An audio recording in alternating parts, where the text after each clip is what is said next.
Good evening. I would like to call the Tuesday, November 2nd Board of Selectmen's meeting to order. Can we all please stand for the pledge? I pledge allegiance to the flag of the United States of America and to the republic for which it stands, one nation, under God, indivisible, with liberty and justice for all.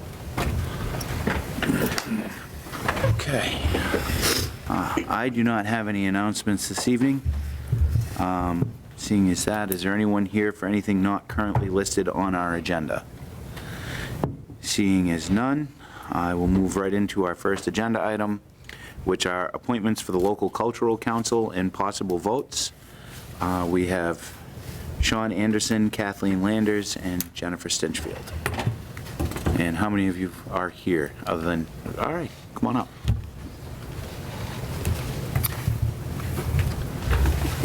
Yeah, come on up. We're going to ask you like 2 crazy questions and then thank you and Yeah, send you on your way. pretty much, that's how it works. You're going to bring a little culture to Douglas then? That's right. Okay, Well, money, thing. hopefully. Is it culture or money or both? both. Well, money for culture, Okay. All right, right? State money comes to the town, absolutely. and we So- want culture. And I believe you guys both heard about it via Facebook, right? Yes. Yes. Isn't that a wonderful thing, that social media? Sometime. Sometimes. Excellent.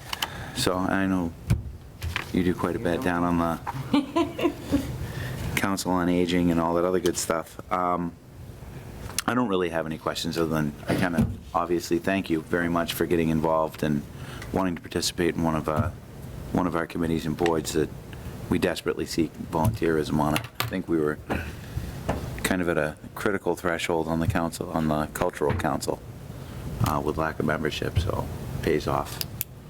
But Sure. So we brought you here, so what cultural things interest Yeah. you that might benefit the community? I think it's all pretty interesting. It's an important part of our town. Between things like the senior center and what takes place on Oktoberfest, possibly maybe getting something going with the parade again. Good. Yeah, and Douglas Orchard, The orchard. that Yeah. provides a lot of Yeah. music during the summertime. Yeah. Good. Great place to have fundraisers. Love it. Anything we can do to help you in your activities, we're, I'll Very just put supportive. Kevin some more. Maybe Okay. Dave. direct pipeline. That's right. Good. all right. Any of you esteemed gentlemen? Putting want- aside the controversy, I think we should point the ladies to their positions. Do we have terms? We do Yeah, a 3-year. a 3-year term for each? for each. Yeah. You have a third applicant. What do you want to do with that one? You want to appoint that one at the same time? Or you want to wait until they come in? Point them to. Don't let them get away? Okay. Yeah, right, Yeah, don't let it get away. don't want any If second we give him a thoughts. chance to slip out of it, he may not come back. Right, That was the whole point Yeah. of mentioning it. yeah. so. So what's the third person's? It is Sean Anderson. Sean Anderson. Sean Anderson. So we've made a motion for the appointing everybody for a 3-year term? Second. Okay. Motion's been made and seconded. Is there any further discussion? Seeing as none, all those in favor say aye. Aye. Aye. Congratulations. Thank you. Thanks. Awesome, cool. It's great to not leave money on the table. Have a good night. Yeah. Yeah, thank you. All right. So our next agenda item is to discuss and review updated roles for the Personnel Board and possible vote. How are you? Good evening. Chairman, Yes, sir. I wanted this on the agenda tonight because I was hoping to have a new charge or a draft charge written for you. And I've been away, I've been trying to give this a lot of thought after reviewing all my notes from interviews with employees. I think I'm pretty much done. I think I've maybe 1 or 2 people left. And the big chunks of work where I think we'd benefit from multiple points of view and extra sets of eyes coming up in anticipation of Springtown meeting would be not the administration of the personnel system itself, but the comp table, how it is organized, how the steps are organized, what the modern employee is looking for in terms of a conversation with their employer about their trajectory, when they can expect to get steps, what kind of performance review is necessary to support accelerating those steps. So there's that entire comp table rework, and there are sub-issues within it that are very important that can't be generated from the town administrator or finance director alone, or of any of the chiefs. One conversation is rectifying the difference in the way we treat call responders with our full-time career responders. And this is a new issue for the town because you went full-time with fire and ambulance in 2017. So in these 4 years, we're starting to see this gap has opened up between the hourly rates and in the past, when you were almost all call, you paid people for the service that they provided. So if somebody came in, has training both as a firefighter and as a paramedic, and they came in on a medical, they were paid one rate for their medical response, which is a much higher rate than the firefighter. One of the problems with that is that it's the same person. And you don't know what's going to happen on a fire call, for instance. That call can morph into a medical call very quickly. So if there's a victim inside, if one of the firefighters is injured or overwhelmed by smoke, now that person is now a medic, a paramedic, doing a paramedic's job. It's not up to our payroll system here to sort out what that person did every minute of that incident response. We don't distinguish what we pay our full-time career people based on the call they go on. They are expected to have both firefighter 1 and 2 and to be medics. And we pay them the rate that they're assigned to by the contract and where they are in their career progression. So that's a conversation I think we need to have publicly, and the personnel board dealing with personnel matters can help build the consensus around what the next step should be. That's firefighters. I think we have a similar issue with dispatch, and the relationship between the rates of pay for full-time dispatch versus first responders is a conversation what we need to have, where they're housed and who they report to. Those are the two things that really jumped out at me as projects that we really should try to accomplish before May town meeting. And that is to me, is a meatier topic, a more engaged list of items for people to discuss at a meeting versus the intricacies of the existing comp, and whether or not this title matches that title, whether this matches. All those things have to be tended to, but you don't need to have a meeting to do that. That's something that being accomplished with correspondence or review. But what we have a number of personnel issues, and the other thing I think really the third thing is the process of benchmarking our rates of pay for various roles shouldn't be just done when we're renewing somebody's contract or when we're thinking about hiring a new person. That process should be ongoing annually and be part of the recommendation of the personnel budget each year, and whether or not that budget needs to be adjusted. I'll tell you the sticky wicket it puts us in. If we have someone, a department head in particular, because that's where a lot of our recruitment efforts end up being, who's at step 10, but they've worked for the town of Douglas for 18 years. That means they were at step 10 for 8 years, and they got only the COLA. And now we've got this person who has gotten a 1.5% COLA for 8 years after achieving step 10. Step 10 may have been competitive 8 years ago, but it's not anymore. And we're put in the position of having to hire replacement department heads at a rate equal to or higher than the person that we thought was a fantastic employee and that stayed here for 18 years. I don't know if you've ever dealt with this. This has happened to me. It was more egregious in my former employer than it's been here. But I ended up hiring a senior center director at $5,000 more than the woman she replaced who had been with the town for 25 years.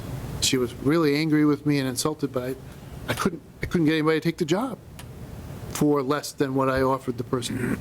So I think those adjustments need to be discussed on a regular basis, so that when, as you know, I break out the personnel budget every year, and I have a specific document that I produce called a personnel supplement.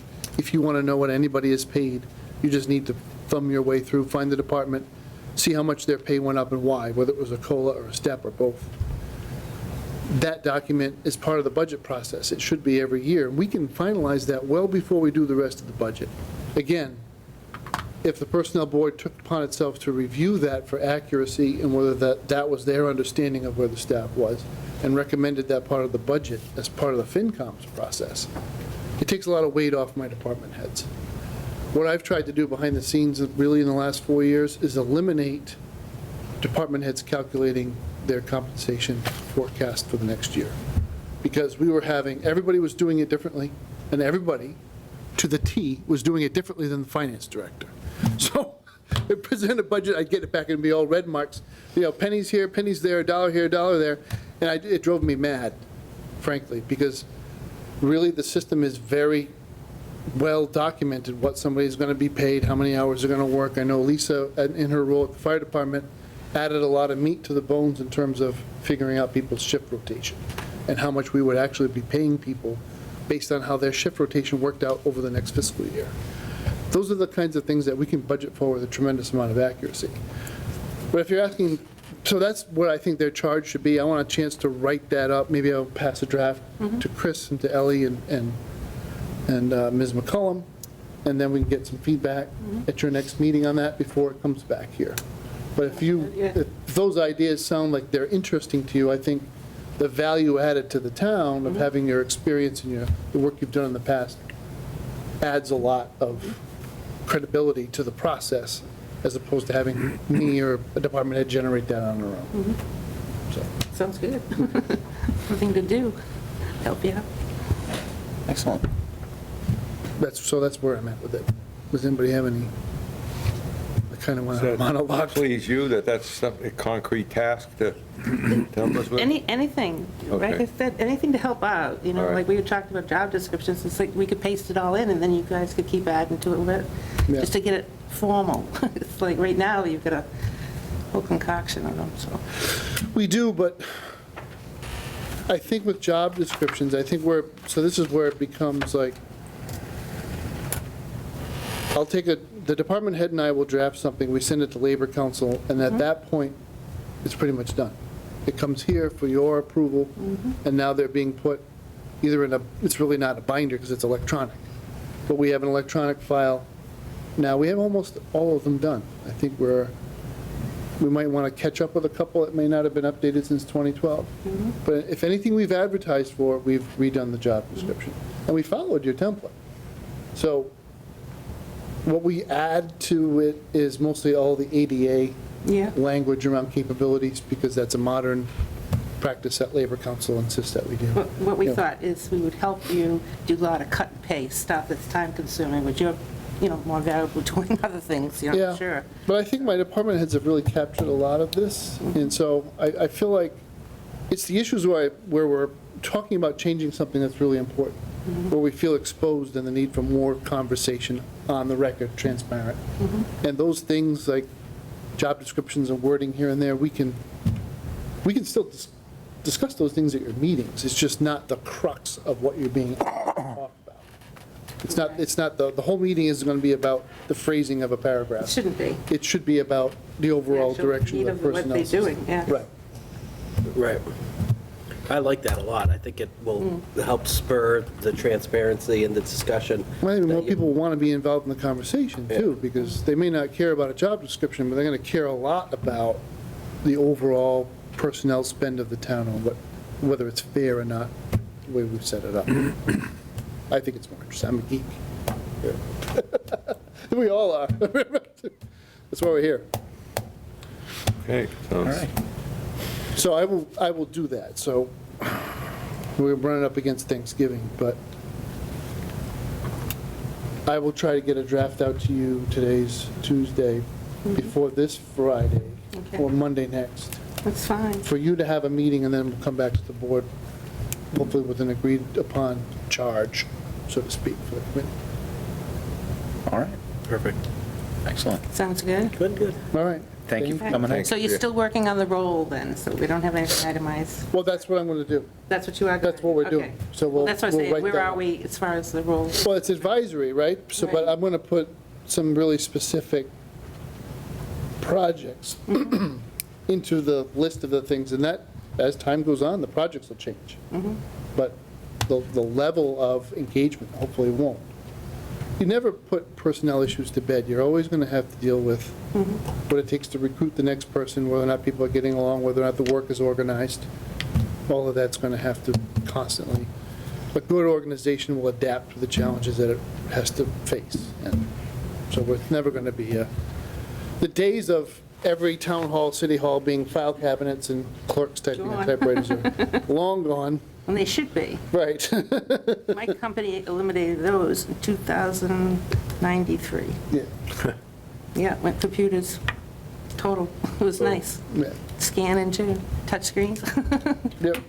So, So if that's okay. amenable to you, that's. Sounds great. All right. Okay. Well, Thank you for coming in. Thank you very much. All right, so the next agenda item is the health insurance policy, third reading and possible votes. And there were no changes from the previous two readings. So, Are there any further questions about what we're trying to accomplish here?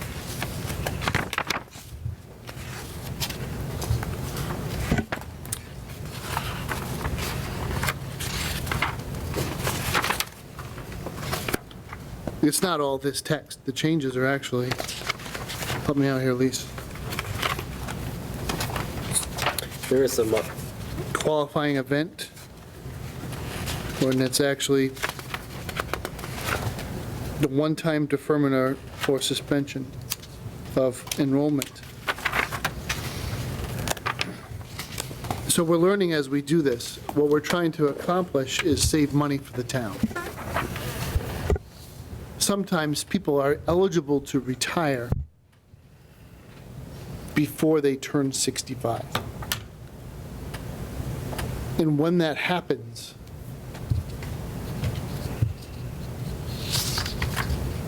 they're collecting their pension benefit from Worcester Regional. Therefore, they qualify for health coverage from the town. They're not eligible for our Medicare supplement plan. So they still have to pay 50/50 under 32B, because that's what the town's option was, 50/50 on premiums. But they are paying the working rate for an active employee plan because they are not eligible for the retirement plan. So instead of paying their share of about $2,600 a year, they're paying their share of, if they're on a family plan, their share of $24,000 a year. So for them, it is in their best interest Not- to join their spouse's family plan and then come back to us once they're Medicare eligible for their retirement plan. That saves the town a huge amount of money. The only thing we have to insist upon is there be no lapse in coverage, so that the person leaves our active employee plan, retires, goes to their spouse's active employee plan, and then when they're eligible for Medicare, they immediately come to us as a qualifying event or during open enrollment and rejoin, so that there isn't any lapse. That's certainly amenable to our health insurance consultant, who thinks it's a good idea to try to save money in this way. We originally did this with Chief Foley, who left town service not out of it wasn't really what he wanted to do, but he was 65 and he wasn't going to get any special legislation, so he got himself a position as a chief in Vermont. He is still going to be our responsibility when he retires unless he determines he's vested in Vermont and wants to keep it. He can opt out forever. That's unlikely given the span of time that he's going to be able to be there. So he's going to come back, and his wife, who is not yet 65, who we would have had to cover, will also come back to us, but at a much, much reduced cost to the town of Douglas. So we thought this through with Gene and others, and there's really no downside to this. The most recent incident is that we have a full-time employee who's downsizing to part-time with us and wants to continue to get coverage through her spouse, even while she still works here, but she's not benefit eligible. So that's what kicked this most recent edit. Are there any questions about how that works? We want to make a motion.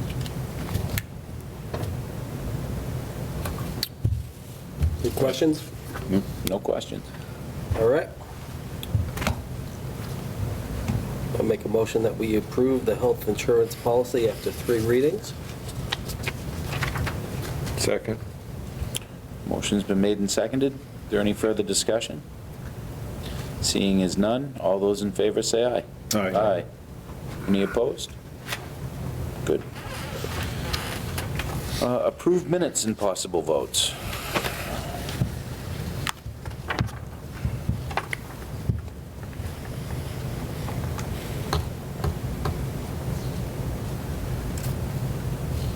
Well, thanks, Stephanie, for putting the timestamp back into the minutes. That's very nice of her. I haven't. Oh, you did? Yeah. Okay. So, I did tell her, though, I did. well, I'd like, thank She you. said no problem. So with that, I'd make a motion that we approve the minutes of October 19. Second. Motion's been made and seconded. Any further discussion? Seeing as none, all those in favor say aye. Aye. Aye. Your report, sir. Mr. Chairman, just to review the schedule a little bit. Monday, special town meeting. Given where the town of Douglas is in its financial development and its overall development as a municipality, fall town meetings are not housekeeping anymore. Fall town meetings are very important. Not only do we make adjustments in the current year's budget to reflect the realities that we've encountered, because the budget, when it's passed, is a forecast. By the time we get to November, it's reality, right? So we can see our spending patterns, we make adjustments, so we stay within the budget. But we also have an emergency capital item, and then we often have land use items, because it's probably more fair to those proposals that be heard in fall than in spring, on the land use side. You have a chance to actually converse about it, and all of the conversation that can occur about a budget at an annual town meeting can take a long time. People start to lose focus or leave the meeting entirely. And a lot of these land use proposals are actually pretty significant and will have an impact on the development of the town in the future.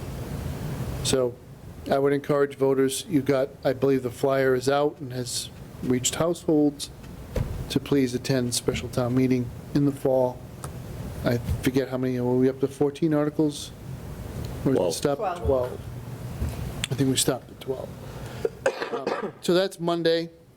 Are we going to have the approaches, Keith is going to make the presentations, not, I don't thought know that- what you guys decided, I wasn't here. Yeah. When he was here last meeting, that's how he said he's going to do it. so, He's going to run the motions. okay. So if we wanted to speak, obviously, we'll just do that, but we won't be presenting it and, Right. all right. But it is something to be aware of, because Yeah. typically we'll have that motion and the supporting documentation to help. We don't have that. I don't want us to look like we're not prepared when questions come. The other item on the schedule is November 11th. Town Hall will be closed. November 11th is Veterans Day. Veterans Day, we thank those living veterans for their service to our country. Memorial Day, we recognize the dead. But November 11th is an immovable day, we recognize the living. So I would encourage everybody to thank a veteran and think about what you can do to make people's lives better, because our country unfortunately still treats its veterans very poorly. Getting back to town meeting for 1 second, on my notes here, I wanted to clarify, or not clarify, but put more information out so people know exactly what Article 12 is all about. Article 12 is for eminent domain of a piece of real estate on the eastern edge of town that is part of a conversation about a much larger economic development project. As it turns out, this border region between Douglas and Uxbridge is Wild West. the Wild West. It's nuts. And what I mean by that is a lot of the title and property changed hands on a shake of hands, not with proper filings. The town border swayed from one direction to the other. Gifts were made, but not necessarily accepted by town meeting. There was an abortive attempt to create a town dump in this part of town back in the 50s. Land was accumulated, but the dump was never actually built. So there's a number of weird dynamics. And one of the things that has happened is that the town operated under the assumption for many, many years that it owned a complete singular parcel. And we sold that at RFP. And we haven't cashed the check yet because we don't have a P&S, but we sold it for $400,000. That's money that's sitting in the vault waiting to go to the general fund that hasn't yet. When the putative buyer sent their engineers and their surveyors out in the field to measure the meets and bounds in the deeds that we had, lo and behold, there's 3.09 acres in the middle of this thing that is not covered by the deed. And when you do research into the title, you get different results. By different results, there are possibilities that exist that are in the alternative. One is that when the town was gifted the piece of property, the party that was gifting it to the town had the maps drawn up and was ready to go to the Registry of Deeds to file it and realized that they didn't have title, which is what it looks like. It looks like that particular family never actually had title to the piece of land they were attempting to give to the town. But there's no record in the Registry of Deeds until you go back to the 1800s, which most title examiners only go back 60 years. Here you have to go back over 100 years to find out that there might be a different family that still owned this land and never carved it out of the rest of their holdings to deed it separately to the party that was trying to give it to the town. There is no way to fix this except eminent domain, right? So in this particular case, I think a lot of folks who are very nervous about eminent domain are nervous about it for all the right reasons, right? The little old lady with her house next to the factory has lived there her whole life with her family, raised her family, and wants to live there, and now along comes a big bad municipal or state government, and they declare it eminent domain. They take her house away from her and all of her rights, and they build what they want to build. That's not what's happening here. What's happening here is we have basically an orphan lot, vacant land, surrounded by what used to be an active gravel pit, with no party claiming it as their own, no taxes. Have a colorable title is potentially too. No taxes have been paid on this land since 1952, so we're over 70 years ago since anybody really acted like they owned it. The town needs to sell it. Nobody's stepping forward. It has no value on its own. It's a piece of vacant land with no access to any roads. The only way to clear title so the town can transfer it and the project can go forward is for the town to use its power of eminent domain.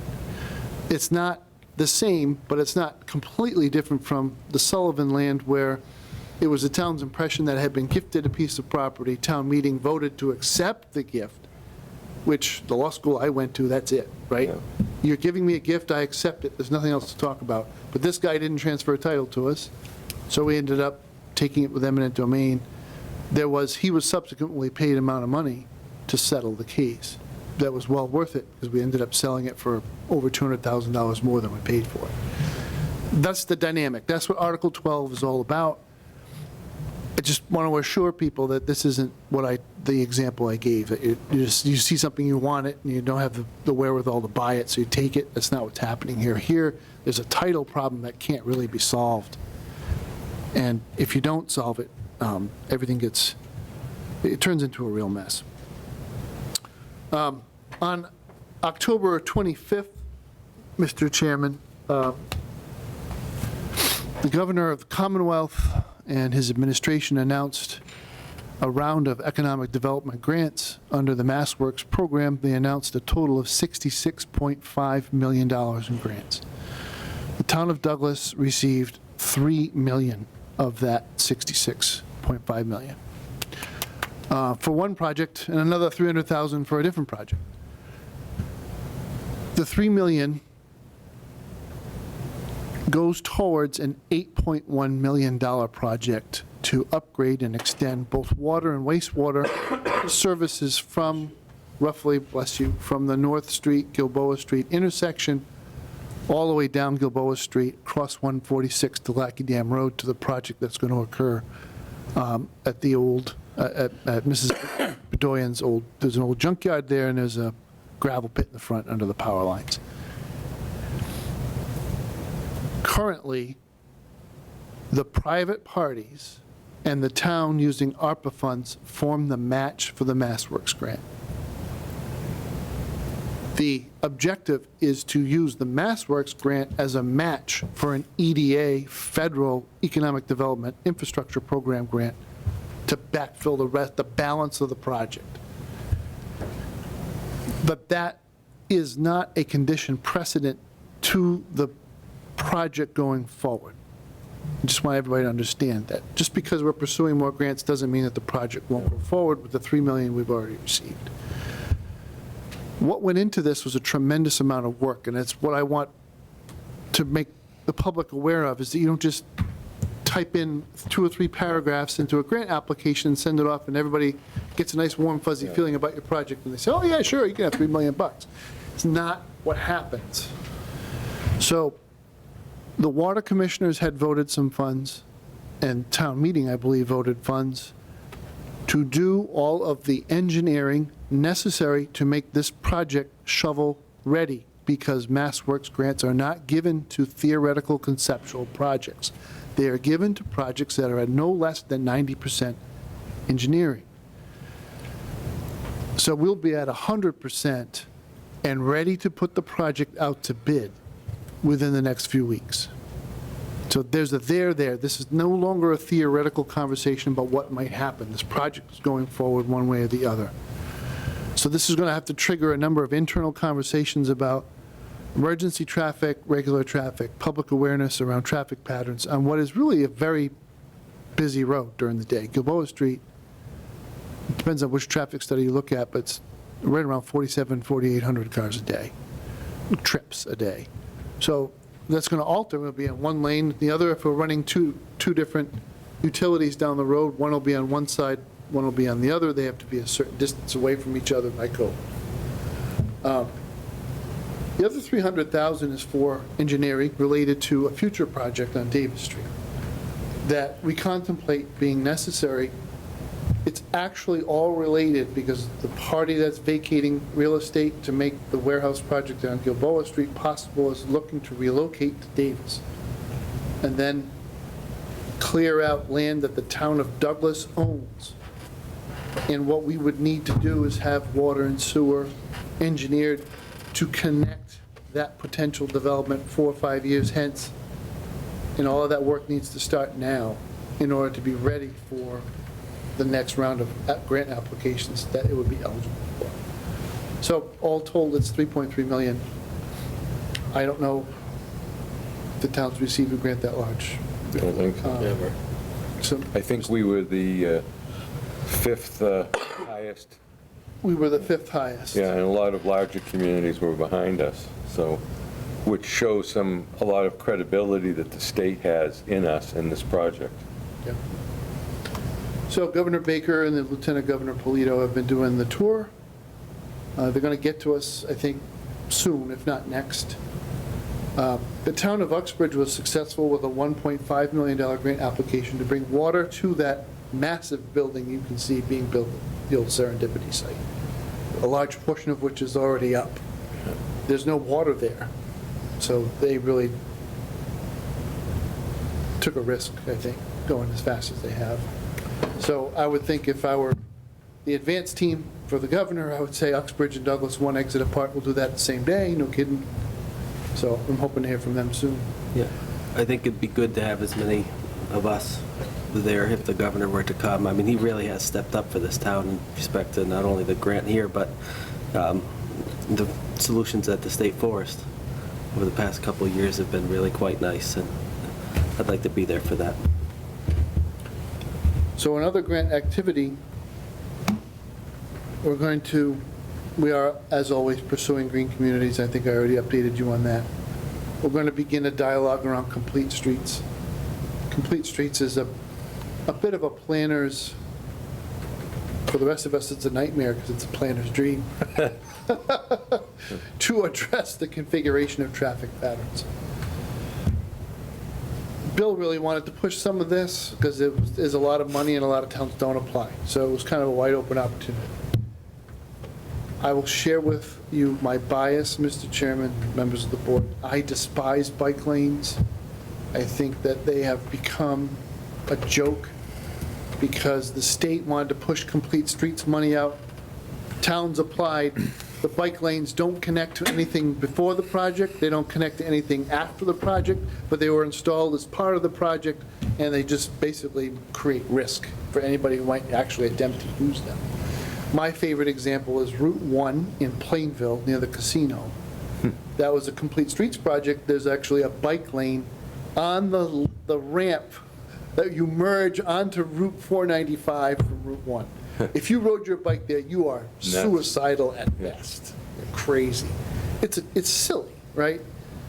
I don't know about the wisdom of doing bump outs down on Main Street here in Douglas, because I think you're going to take an already difficult traffic passage pattern and compress the space that people have. And these tractor-trailer trucks rumble through town, sometimes 25, sometimes 40, 45 miles per hour. So I don't think you're giving people any refuge just by putting some bricks out in the middle of the road. I don't really think that. But if there is a way to make the program work for us, then we should try. And maybe that will be configuration of stormwater or reconfiguration of stormwater and sidewalks to be more handicapped accessible, more wider, more attractive. If we can make a way to get the grant money, we'll try to find it. All of this is a build-up to while I was away on vacation, our new planner, Matt Benoit, started. He's the Director of Community Development. He has stepped right into the role very nicely and is looking to modernize a number of internal processes that I was made aware of by the IT guy today about some really old-fashioned stuff that we shouldn't have been doing, that we have been doing. So we're going to fix a lot of that. But more importantly, because he has a range of experience with it, I think it's going to be a much smoother process dealing with our planning board, conservation commission, and other entities in town. So I wanted to welcome him aboard, and that is my report, Mr. Chairman. Sounds like you're tan, rested, and ready to go. I am tanned, exhausted, and have to go forward whether I want to or not. All right, thanks, I Matt. think it was a good report. Yeah, great. Okay, any open session topics not reasonably anticipated 48 hours in advance of the meeting? Seeing as none, I would look to Tim for one of his world-famous motions. Eloquent. A and B? Yes. All right, I'll make a motion that we move into executive session for the purposes of collective bargaining, and because we have an interest in real property, and then we will leave executive session for the sole purpose of adjournment. Second. Can I have a roll call vote, please? Fitzpatrick, aye. Bone and I. Morris, aye. Davis, aye. Cortez, aye.